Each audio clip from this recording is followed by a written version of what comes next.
ከጸሎት በፊት በነገራችን ላይ ሰው ጸሎት ከመጀመሩ በፊት ለሆነ ያህል ሰዓት ቁጭ ብሎ ዝም ማለት ማር ይስሐቅ በጣም ጥልቁ ጸሎት በእግዚአብሔር ፊት ዝም ብሎ መቀመጥ እንጂ ዘሎ ተራሩጦ ወደ ጉዳዩ አይገባም።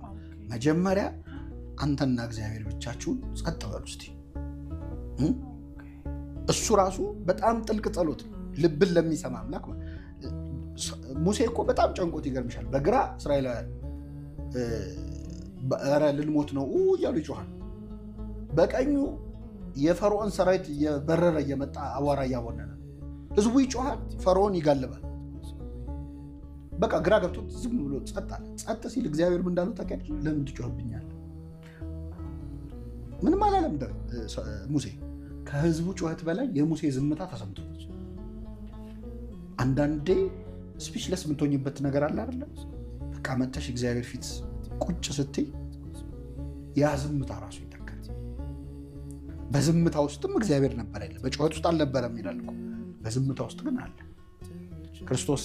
የማይረሱ ዝምታዎች ነበሩ። ህዝቡ ይሰቀል ይሰቀል እያለ ይጮሃል፣ ስቀለው እያለ ይጮሃል። አይሁድ የቄሳር ጠላት ነሱን ካልሰቀልክ ይላሉ። ጲላጦስ ምንድን ያስጨነቀው? የጌታ ዝምታ።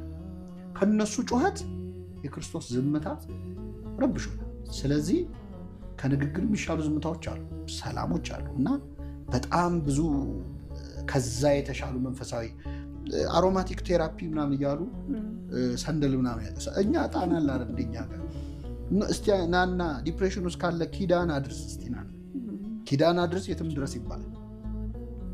በጠዋት ተነስተሽ ኪዳን አድርሰሽ ማይጠንቱ በዛ የሚገኘውን ሪሊፍ እናንተ በመቶ ሴሽን በመቶ ቴራፒ አታመጡት። ሰላም ያገኛል እና አንድ የገባው ቃል አለ። መንፈሳዊነት ምን ያህል እግዚአብሔር የሚያገናኝ መሆኑን የምታውቂው እግዚአብሔር ምን አለ? ትእዛዜን ብትሰማ ሰላምህ እንደ ወንዝ መፈሰስ ነበር። እና እንደ ወንዝ የሚፈስ ሰላም ከፈለገ ሰው መንፈሳዊ ህይወት በጣም ብዙውን ነገር ይተካል። እውነት ነው። እኛም እኮ አልካድንም።